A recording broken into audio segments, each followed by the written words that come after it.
Greetings everybody, I am Brian D0313 and today we'll be starting my next Let's Play series. Today we'll be starting Fire Emblem Shadow Dragon for the Nintendo DS. From what I've heard, this game is a remake of an old Famicom Fire Emblem game. Fire Emblem! So Fire Emblems are considered turn-based tactical strategy role-playing games, if I'm not mistaken. They're sort of like Final Fantasy Tactics and Shining Force, but with some differences. Fire Emblem is like... Is that too loud?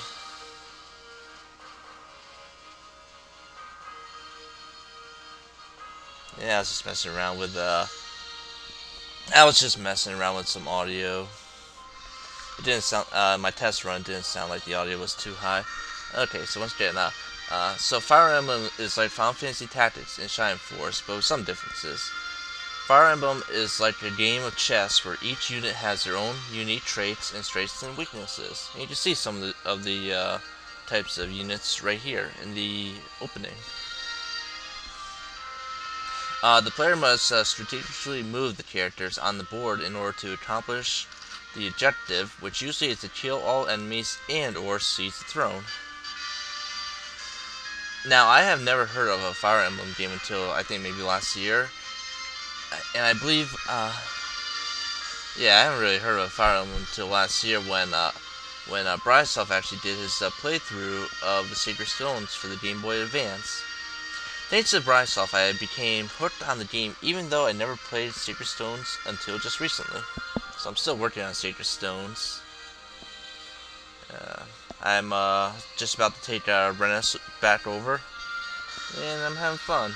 I'm following Brysoft's playthrough, so as I said, I highly recommend if anyone is interested in either Sacred Stones or the Path of Radiance, to make sure you check out Brysoft's playthroughs as well as his other playthroughs. And we're still looking at some of our awesome units possible. Now, before we begin, I'd like to thank people like H.C. Bailey, Kenshin1913, and Veteran0121 because they helped me out in learning how to record and edit videos for a DS. I'll be using H.C. Bailey's method because I think it's the best way to set up a DS video for procedure. Yeah, it's the best way to set up the videos, but the procedure will be long and tough. You'll see. Well, you won't see. I'll see. Lord. Who's the Lord? Is that our hero? Yeah. Marth, Prince of Altine, a pivotal player in our story. Is that the last character? Yes, it is. Okay, now let's begin with Fire Emblem Shadow Dragon. Now, seeing as how this is a DS game, you can see my mouse here. You could I believe you can actually use the mouse as like the stylus, but I won't be using that. Stylus are for losers. We're going to start a new game, and there's two types of difficulty. There is hard mode, which skips the prologue, and enemies are much tougher. There's also the normal mode for beginners and people who play the game. It includes a prologue, which adds more character development. And we will be playing on normal today. Turn on game play tutorials. Fuck that shit. Long ago, Medusa, king of the Dark King, conquered the continent of Arcania, giving rise to an age of fear and despair for all its people. He's pretty ugly. That tyranny was broken, however, when an unlikely hero intervened. A young man hailing from the Altine region appeared with a divine blade in hand. It's a pretty sweet looking blade. Fang of Dragon and Blade of Light locked in battle, and in the end, Blade prevailed. For some time after, the land enjoyed an age of peace. Peace is good. Yeah. However, after centuries passing, the Shadow Dragon returned. No! He forged an alliance with a fiendish sorcerer who sought to rule the world. in their combined might toppled kingdom upon suspected kingdom. This sort of does make sense. Again, darkness threatened to engulf the continent. It fell upon the king of Altine, sole descendant of the Dragon Slayer hero, to sally forth with the divine blade and fulfill his blood destiny. His son, Prince Marth, remains at home with the boy's mother and his elder sister, in a garrison manned by Altine's neighbor and ally, Gra. Thus the boy applied himself to the ways of both pen and sword until one day, something happened. A prologue was invented. I'm running! Prince Marth, are you awake? Begging your pardon, sire, but the princess has asked to see you. Elise? Is she alright? She seemed to be, sire, but her words implied a certain urgency. She baited you to dress quickly and wait by the throne. But I am dressed. Look at me. I'm wearing clothes. Do you mean undressed for my sister? Has something happened? It's our forces in Graz, sire. There seems to have been some sort of incident, but well, I'm not privy to specifics. I see. Thank you. I'll be there shortly. My sister said she would meet me by the throne. There's a throne. An incident in Gra. If Elise has news of our father, I pray it's good news. Player phase. Okay. So, okay, people. I'd like you all to meet Marth. Like most Fire Emblem protagonists, he has blue hair, as you can see. But, well, we know he has a sister, but hopefully that sister doesn't look like a man. That would just be creepy, right? No. We can't afford another Erica on our hands. No way at all. As you can see, we are on a board with tiles. Each board is unique with different terrains and hazards you must conquer. Each unit has a certain amount of movement points, as you can see from the blue here.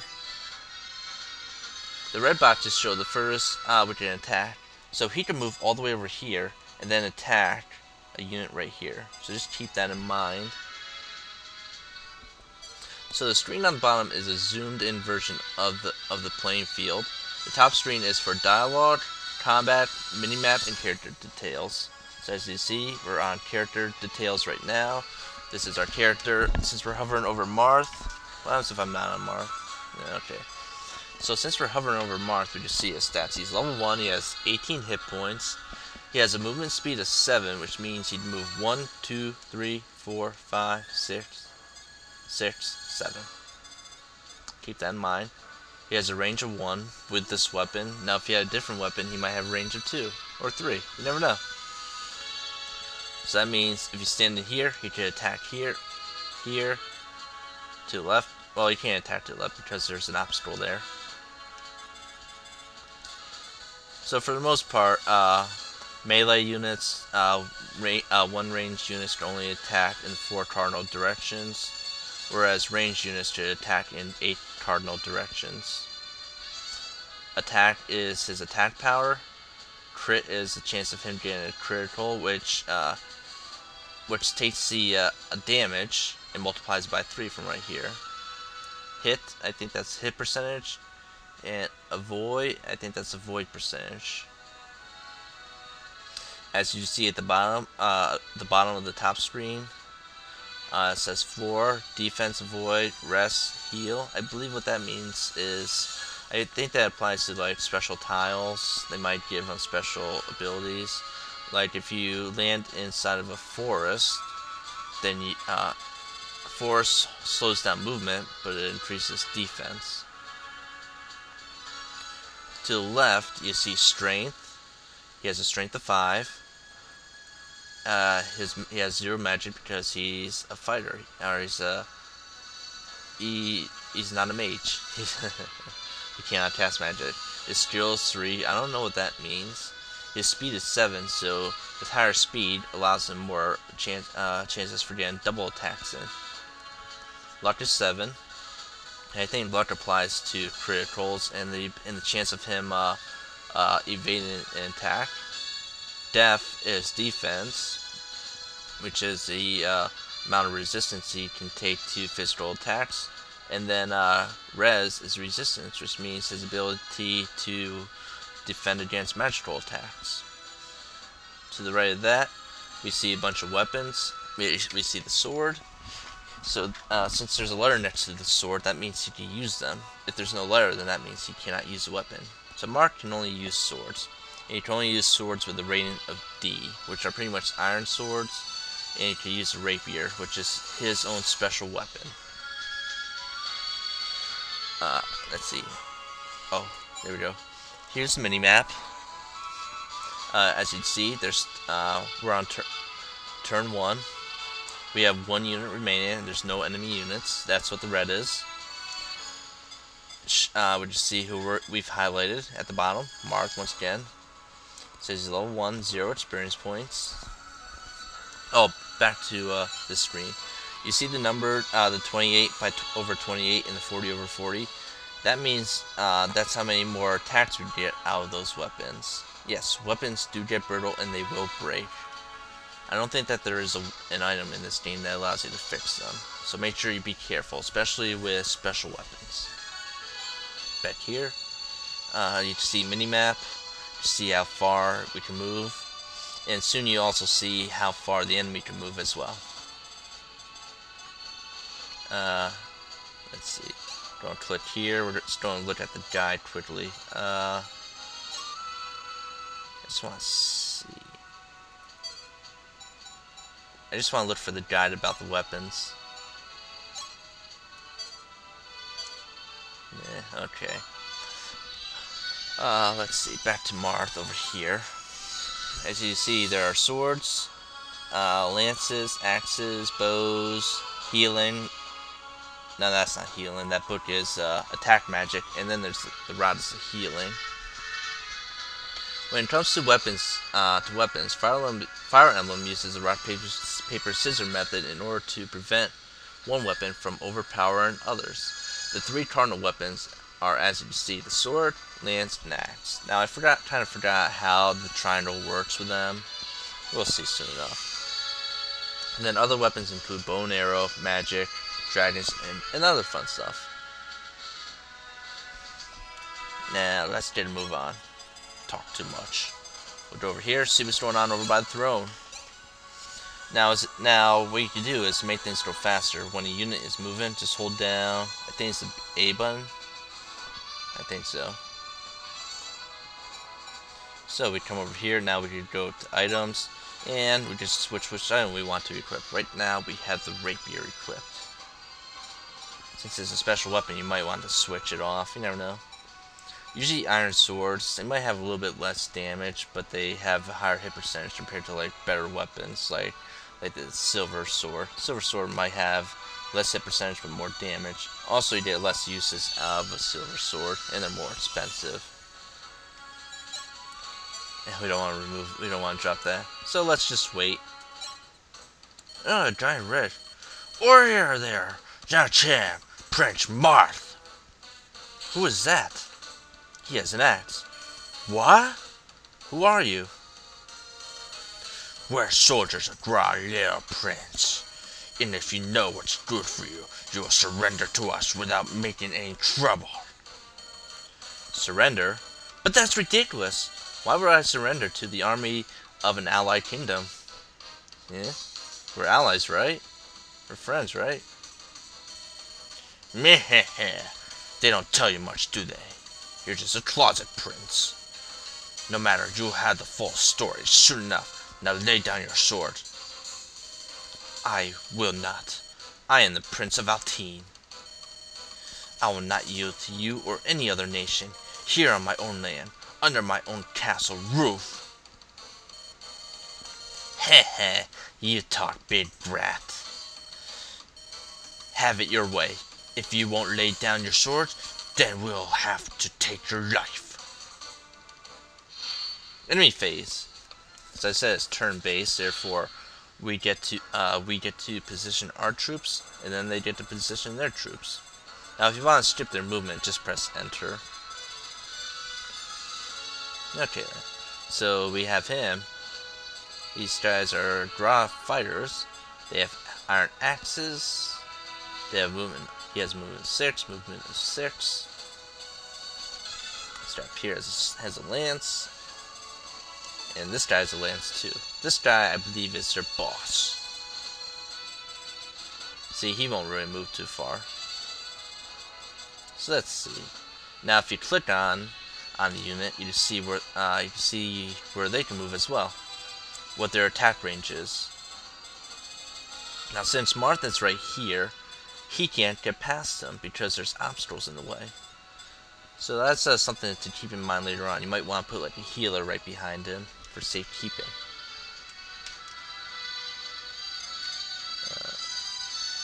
So it's very critical in knowing where enemy units can move. You don't want to like say, hey, move all your troops like way up here, because then all of the units will come down, like just annihilate them. No. A good tactic is to set your units just inside of their attack distance and draw them out one at a time. You can't really do that here because there's already 2 units within our range. But see, like, for instance, if these guys weren't here, if these guys were us, we'd probably want to just move right here. So you have to run as furthest distance to attack us. It would just snipe them off one at a time. Okay. So let's attack. We're going to go up here. We're going to attack this dude first. So rapier right here is our battle odds. Right now it shows our hit points. Next it shows our damage at 100%. So us, the blue guys, will do a total of 14 damage, and that's guaranteed because we have a 100% hit percentage. Whereas the enemy, he can do 2 damage at 66 hit percentage. So there's a chance that he might miss. Crit is a chance of criticals. We have 11% at getting a critical. Now, as you see the sword and the axe, there's arrows pointing there, the green arrow and the red arrow. That means swords are better than axes. So I'm assuming axes are better than lances, and lances are better than swords. So that's how the tree works. What if you hit help?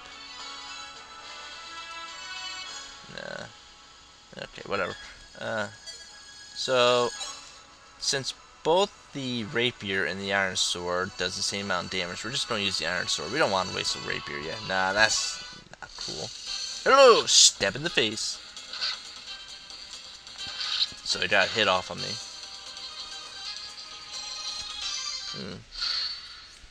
Fire Emblem is a strategy role-playing game, so we will be earning experience for levels. For every level, you need 100 experience points to level up. As you see, we're gaining experience points down there. This may sound easy, but it is not. Experience is based off of your level and the enemy difficulty. Sending a high-level unit against a low-level unit will net very low experience. Experience is probably the hardest part of the game because experience goes to the unit that are being attacked. Goes to units that are attacking. It does not split up like in Final Fantasy and other role-playing games. Killing enemies will get the most experience points, while doing some damage to enemies can get some experience points. A good trick is to send stronger units in to weaken the unit and to weaken the enemy, and then have a weak unit finish off the enemy for high experience gains. But since we only have Marth, I'm just gonna let him do the work. Yeah, hello guy. We're not gonna worry too much about strategy right now. Hello. What? He's fighting back? I'll show him. Ha ha ha, I'm sitting on the throne.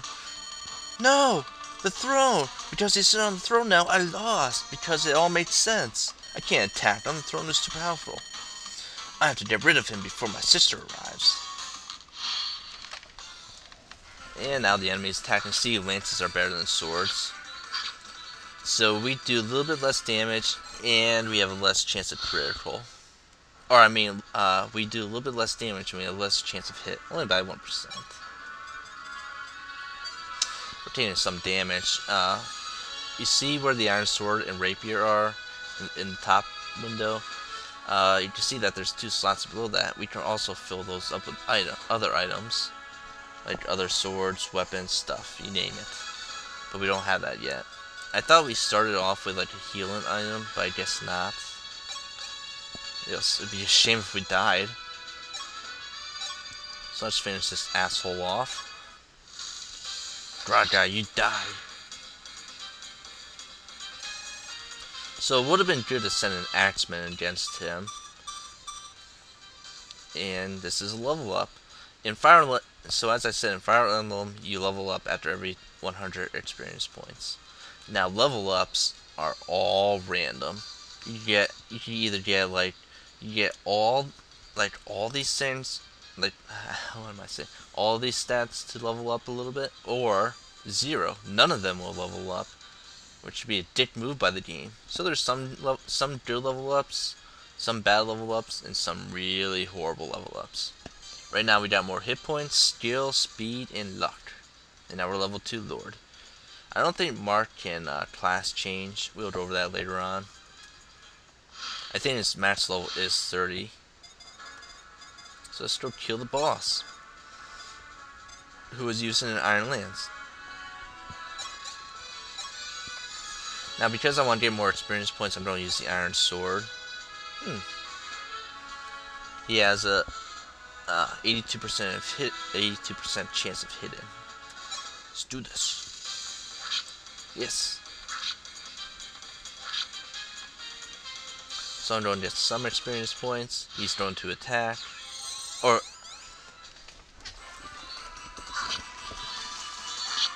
forgot to mention that. And he did!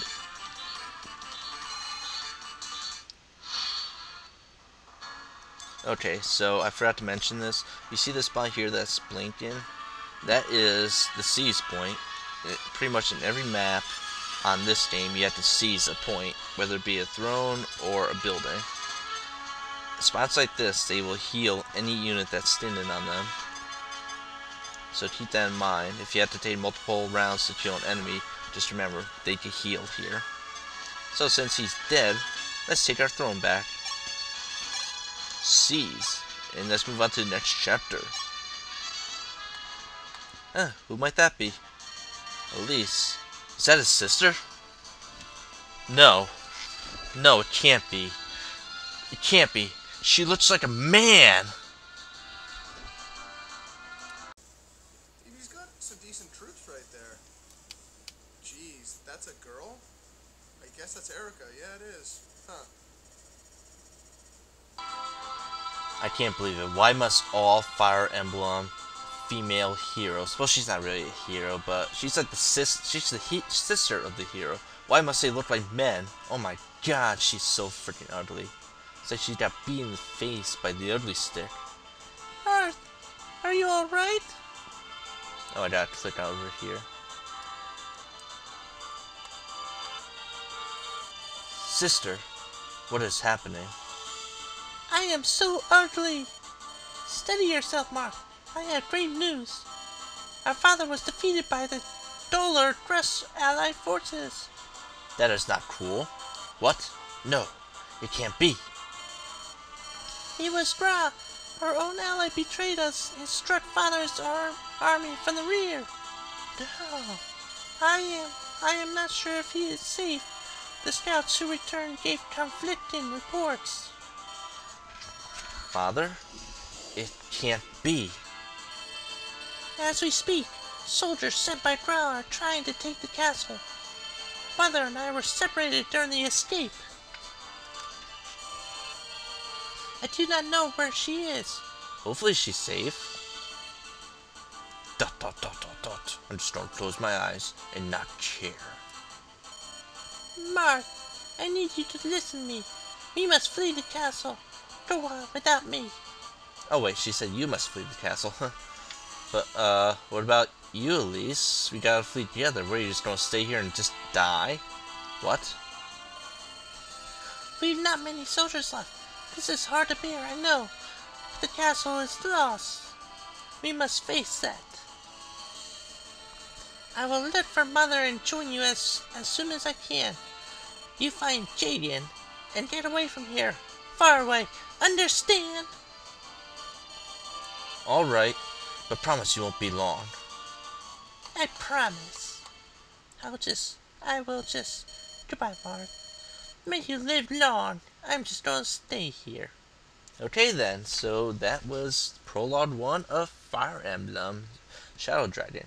Join us next time when we continue to flee the castle in Prologue 2. So it's been Brian D0313 saying see ya and have a good day.